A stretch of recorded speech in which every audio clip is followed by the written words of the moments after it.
ఏది అయినా ట్రై చెయ్యి ఆచి చికెన్ మసాలా. ఆచి చికెన్ మసాలా. ఎన్ఐఏ కోర్టుకి రావణ్, ఇక ఖేల్ ఖతం. వివరాల్లోకి వెళ్తే మన ప్రశ్న రావణ్ తెలుసు కదా, యాటిట్యూడ్ స్టార్ అనమాట, మామూలుగా కాదు. అసలు ఊగిపోతా మైక్ పట్టుకొని గ్లాసెస్ తీయకుండా మైకులు పట్టుకొని ఎలా పడితే అలా మాట్లాడే క్యాండిడేట్ ఇప్పుడు ఎక్కడ ఉన్నాడు ఎవరికి తెలియదు. చక్కగా 4 గోడల మధ్యలో హ్యాపీగా ఏ పేపర్లు చదువుకుంటానో బుక్స్ చదువుకుంటానో ఉన్నట్టున్నాడు. సరే ఎనీహౌ, ఇక్కడ నోరు ఎంత అదుపులో ఉంటే అంత పద్ధతిగా ఉంటుంది, లేదనుకోండి ఇదిగో ఇలాగే ఉంటాయి. సో ఏదైతే ఈ రావణ్కి సంబంధించి ఊపా చట్టం ఆ సెక్షన్ కింద కేసులు నమోదయ్యి ప్రస్తుతం ఏదైతే జైలులో ఉన్నారో ఆ కేసుకు సంబంధించిన అంశం గన్నవరం కోర్టు నుంచి విజయవాడ ఎన్ఐఏ కోర్టుకి బదిలీ చేయడం జరిగింది. ఇప్పుడు అసలు కథ స్టార్ట్ అయింది. సినిమా ఎన్ఐఏ కోర్టు అంటే తెలుసు కదా, నేషనల్ ఇన్వెస్టిగేషన్ ఏజెన్సీ. ఇది ఎప్పుడో విన్నట్టుందా? అదేనండి, మన జగన్మోహన్ రెడ్డి గారి పైన కోడికత్తి దాడి జరిగింది చూసారా విశాఖపట్నం ఎయిర్పోర్ట్లో. అది కూడా ఎన్ఐఏ కింద ఉన్న కేసే. కాకపోతే జగన్మోహన్ రెడ్డి గారు అంటే ముఖ్యమంత్రిగా ఉన్నారు, ట్రాఫిక్ ఇబ్బంది అవుద్ది, కుదరదు, జనాలు ఇబ్బంది పడతారని చెప్పేసి ఆయన కనీసం ఒక సాక్షిగా కూడా వెళ్ళనటువంటిది ఈ నేషనల్ ఇన్వెస్టిగేషన్ ఏజెన్సీ. సో ప్రస్తుతం రావణ్కి సంబంధించి ఈ కేసుని ఎన్ఐఏ కోర్టుకి బదిలీ చేసి మరి ఇప్పుడు ఏం జరగబోతుంది? అఫ్కోర్స్ ఇప్పటివరకు ఆయనకి రిమాండ్ విధించిన తర్వాత కనీసం కస్టడీకి కూడా ఇంకా పోలీసులకు ఇంతవరకు తీసుకోవాలా. ఎందుకు తీసుకోలేదు ఏంటి అది వేరే అంశం.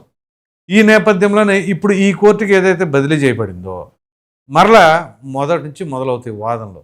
పైగా ఇప్పుడు ఈ ఎన్ఐఏకి ఇది ట్రాన్స్ఫర్ అయ్యింది అంటే ఇది ఆషామాషి వ్యవహారం కాదు, ఒక రాష్ట్ర పరిధిలో ఉన్నటువంటి అంశమే కాదు, దేశానికి సంబంధించిన అంశం కూడా ఇనుమడించబడి ఉంది.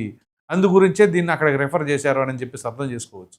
మీకు గుర్తుంటే ఇతను అరెస్ట్ కాబట్టి రిమాండ్ విధించబడింది జూలై 5వ తేదీన ఈయనకి రిమాండ్ విధిస్తే అప్పట్లో చాలా రకాలైన మాటలు వచ్చాయి. అందులో ప్రధానంగా ఏంటి అంటే మాజీ మంత్రి కొడాలి నాని ఏదో ఉపమా చట్టం పెట్టారంట, అది ఇది అని చెప్పేసి ఆయన కొంత హేళనగా మాట్లాడతాం కావచ్చు.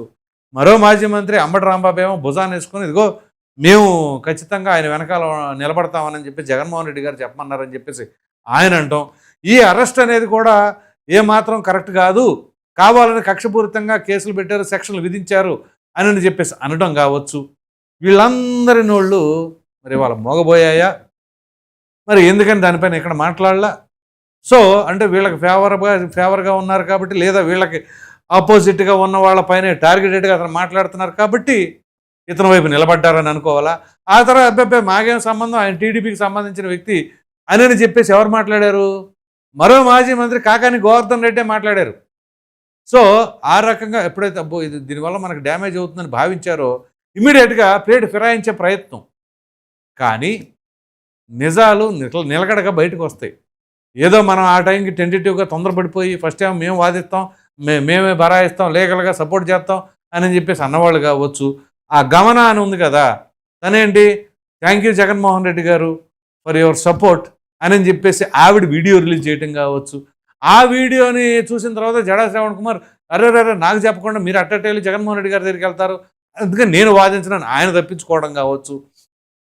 ఇవన్నీ చూస్తూ ఉంటే దాన్ని బట్టి ఏమని అర్థమవుతుంది, ఇది 100% గట్టిగానే ఉంది కేసు, పైగా దానికి సంబంధించిన ఆధారాలు కూడా సేకరిస్తున్నారు కాబట్టి వీలైనంత వరకు మనం దూరంగా ఉంటే బాగుంటుంది అని చెప్పేసి వీళ్ళు అనుకున్నారని అనుకోవద్దా?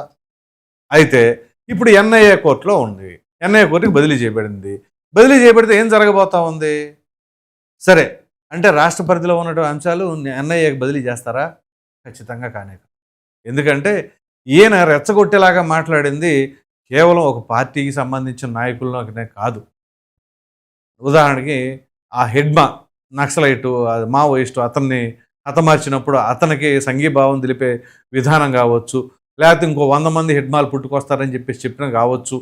అట్లాగే ఎంతో సున్నితమైనటువంటి అంశం హిందూ మతం పైన చేసిన వ్యాఖ్యలు మామూలుగా ఉండదు. దాని ఎఫెక్ట్ ఎలా ఉంటుంది అంటే ఇదిగో ఇక ఖేల్ ఖతం అనే తరహాలోనే ఉంటుంది.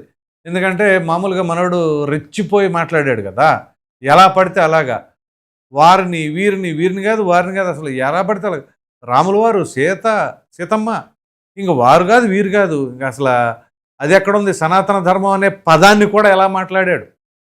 ఇవన్నీ ఎక్కడికి పోతే నాన్న, ఇంకా ముందు ముందు ఉంటుంది స్టోరీ. అయితే ఇక్కడ మీకు ట్విస్ట్ చెప్పనా, ఈ కేసుకు సంబంధించిన దాంట్లో మన పొన్నవోలు సుధాకర్ రెడ్డి గారు ఆయన తరపున వాదనలు వినిపించేది.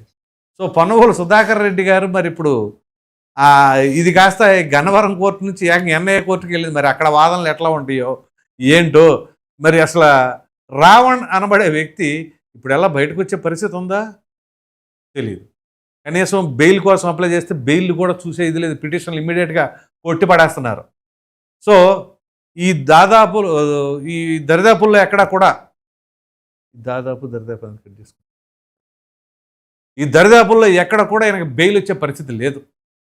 సో అది పొన్నవోలు సుధాకర్ రెడ్డిని తీసుకొచ్చినా, లేకపోతే ఇంకా పెద్ద పెద్ద లాయర్లను తీసుకొచ్చినా, ఏం తీసుకొచ్చినా, ఎందుకంటే అక్కడ బలమైన సాక్ష్యాధారాలు లభించినట్లుగా అర్థం చేసుకోవచ్చు.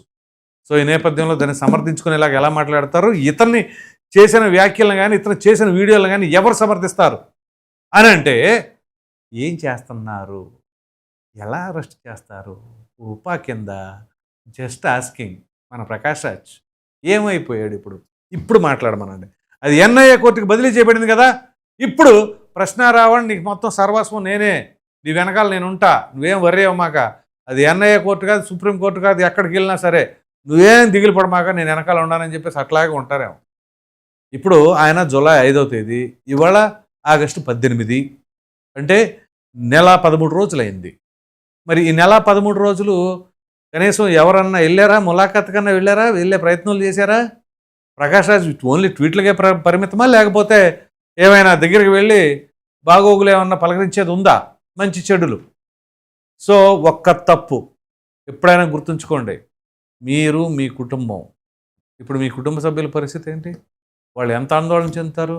ఇది రాజకీయ కక్షతో పెట్టిన కేసా, అంతేగాని మనం మదవెక్కి మాట్లాడిన మాటలు కాదంటారు.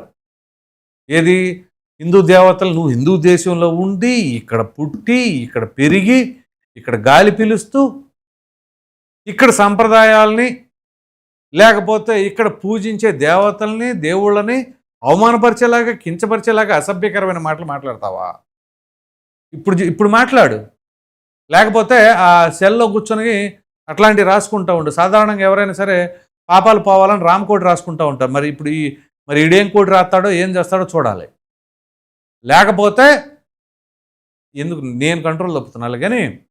సో వీడి చేష్టలు, వీడి వ్యాఖ్యలు, వీడి వ్యవహారాలు, వీడి ఎజెండాలు అన్నీ కూడా ప్రతిదీ కూడా సమాజానికి విరుద్ధంగా ఉండేవే, అసహించుకునేలాగా. ఎవరో పైశాచిక ఆనందం పొందేవాళ్ళు వాడి వీడియోలు చూసి సంబరపడతారేమో కానీ సాధారణంగా సగటు వ్యక్తి ఏ ఒక్కరైనా సరే అది చూసిన వెంటనే మాత్రం ఈడేం మనుషురా స్వామి అని చెప్పేసి బండబూతులు తిట్టుకుంటారు.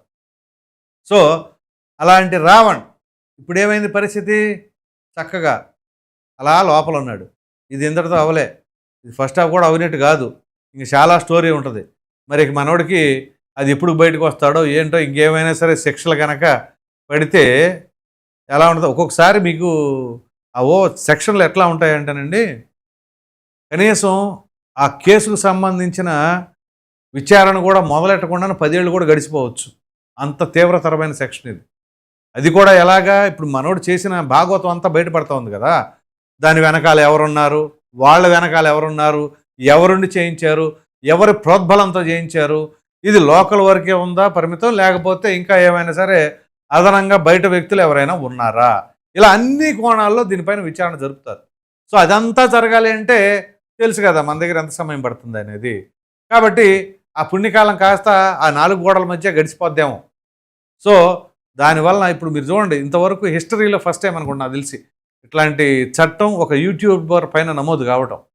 అది ఈ ప్రశ్న రావడానికే దక్కింది ఆ క్రెడిట్ అంతా కూడా. సో ఎవరైనా సరే ఎగిరిగిరి పడితే అంతేనండి, with in short span of time. నేను ఎక్కువ ఫేమస్ అయ్యాను, మేము ఎప్పటి నుంచో జర్నలిజం చేసుకుంటే ఎన్ని సంవత్సరాల నుంచో వీడియోల మీద వీడియోలు వేలల్లో ఉన్నాయి. మరి మాకంటే కూడా ఎక్కువ ఇది సంపాదించుకున్నాడు మనోడు. ఎందుకు సంపాదించుకున్నాడంటే నోటి దురద. ఆ దురద ఏమైంది, ఇప్పుడు ఒళ్ళంతా దురదనే తగ్గించే ప్రయత్నం అక్కడ డిపార్ట్మెంట్లు చేస్తూ ఉంటాయి. సో ఈ నేపథ్యంలో మరి రావణ్కి సంబంధించిన అంశం, జోసెఫ్కి సంబంధించిన అంశం ఈ మరి ఎన్ఐఏ కోర్టుకి వెళ్ళడం పైన మీ అభిప్రాయం ఏంటి అనేది కామెంట్ సెక్షన్లో తప్పకుండా